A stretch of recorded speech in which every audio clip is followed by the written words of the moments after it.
A Day in the Life of a Minimalist. This video was made by Matt Diavella in the fall of 2018. I can still envision it now, laying in my bed and scrolling through YouTube when this video ended up in my recommended feed. I opened it and started watching.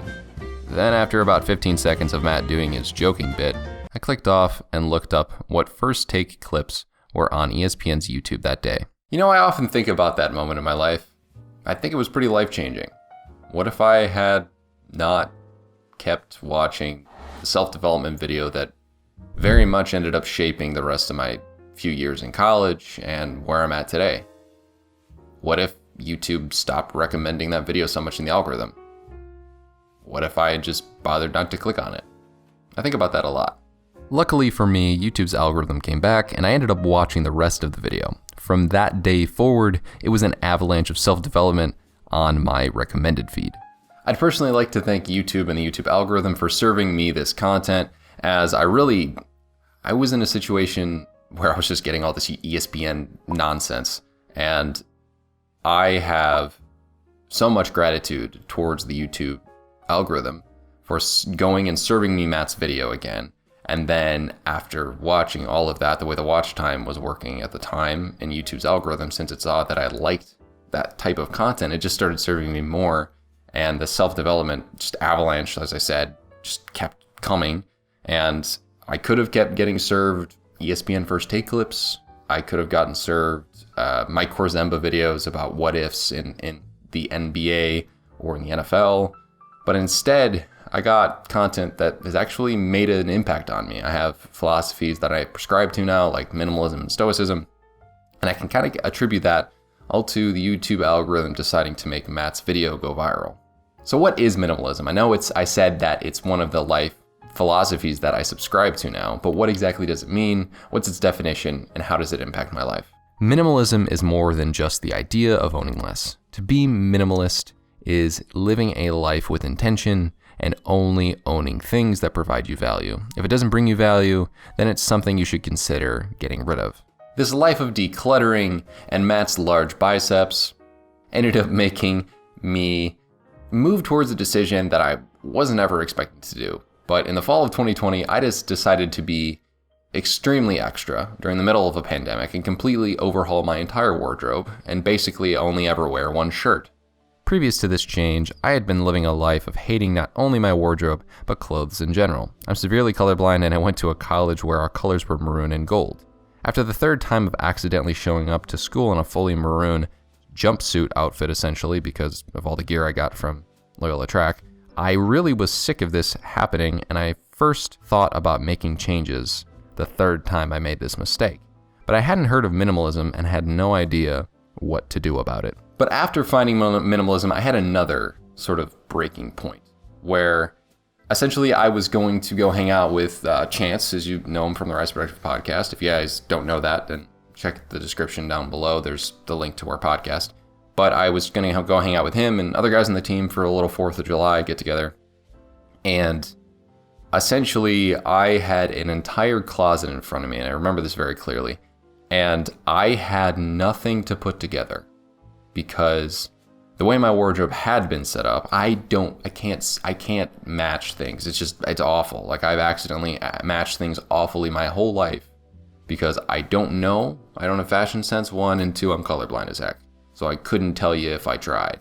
And when you put those together and then you have a wardrobe that's like, okay, if you wear this specific thing, then you're so clueless to the rest of your wardrobe. And then, okay, well, you don't have much. I didn't have much that matched either. I didn't even have like a palette. It was really bad. Like my wardrobe was just not ideal, right? And I couldn't pack for more than like 2 days. And I was going to be gone for that many days, but it was so hard for me to get 2 days of clothes. And I'm like, I have a whole closet in front of me. You know how irritating this is to have all these things and be able to do nothing with them? Then I remember telling my mom distinctly, I was like, all right, I'm doing this thing. I know I've told you before that I've wanted to do this sort of thing. Let's go make this happen. So I went to Old Navy and we went there and bought a bunch of these and then non-V-neck versions on like Banana Republic on the website. And they're all like $5-10 a piece. And I got like I got 12 of them.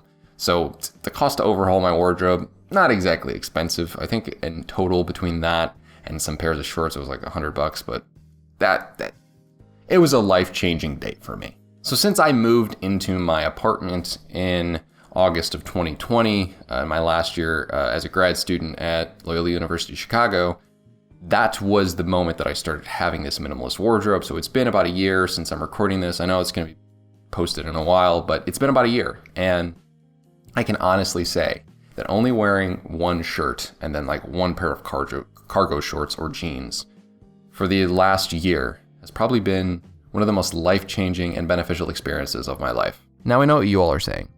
That's completely hyperbole. It very well may be. But honestly, I don't see it that way. I never have to worry about what to wear.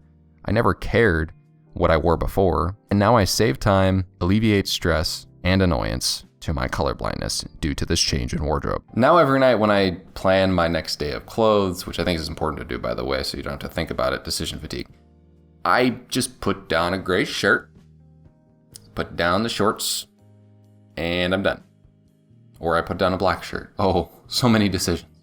Whenever I need to pack for a trip, it's the literal exact same. So I just take however many shirts, however many pairs of shorts, however many pairs of underwear and socks, and I just put them in my packing thing, whatever, if it's a backpack or if it's actual luggage, I just take the amount of days I need and put it in there, and then you're good to go because I don't have to care about anything matching. Everything in my wardrobe naturally matches considering there's only 2 colors. Well, 3. There's technically a pair of blue shorts and jeans, so like that's how that works, but I don't have to think about it because it all matches. What's actually kind of nuts, to be honest, is the fact that I even got a little bit weird about it, and like I had a lot of underwear. Don't know why.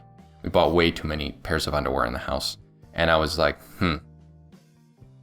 I'm not keeping the blue ones. It's like all the same Champion brand boxer briefs, and I was just like, I'm gonna keep only the black and gray ones.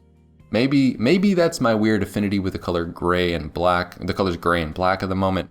Or maybe it's me giving the finger to my colorblindness. I'm not really sure, but I like it, and that's okay. Now, I'm sure you would expect me to say all of you should do this, but I actually don't think this is for everyone. Not everyone can wear the same thing every day and be okay with it. I'm someone who's found happiness from this, but I don't expect everyone to. Some people just like fashion, and that's all right.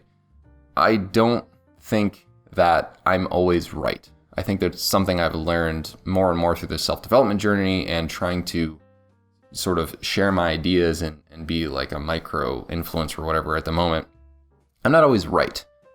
I'm just an enthusiast, and I'm just sharing my experience with others and my experience of what helped me on my journey. So don't expect me to say to you that this is the only way to be. I would just say that try to be a little more intentional with what you do on a day-to-day basis, whether that be your wardrobe, whether that be just getting rid of things you don't use. You don't have to go and overhaul your wardrobe. Like I got all of these clothes, like my entire closet, to be given away. I don't think everyone should do that. That's not for everyone. If you have a bunch of favorite shirts, that's okay. I mean, I kept a few things, like I kept jerseys that were important to me, like my Pat Mahomes jersey, Go Chiefs. And I didn't really need much else besides the jerseys. Outside of that, like the t-shirt equivalents, I was like, why do I need a t-shirt if I have a jersey? So I won't ever advocate more than just giving my own self-experience rather than claiming like, yeah, this is the way to do it. You got to do it. And that's all we got for that one. If you guys want to know the exact shirts that I own, I'll figure it out. But I need a comment to warn that, you know? I'm not going to just go and put it in the description because I want someone this far in the video to say, hey, what kind of shirt you wear? I'll go and find it if that's the case. But I don't want to like, you know, I'm not going to, it's kind of virtue signaling how great the shirt is if I were to assume somebody would want to have the same shirt. Hopefully some of you actually do want to make some changes to your wardrobe to help it be a little bit more minimalist. And I truly hope that this video impacted you guys just as much as a day in the life of a minimalist impacted me. With that being said, thank you guys so much for watching this video, and I will see you guys in the next one.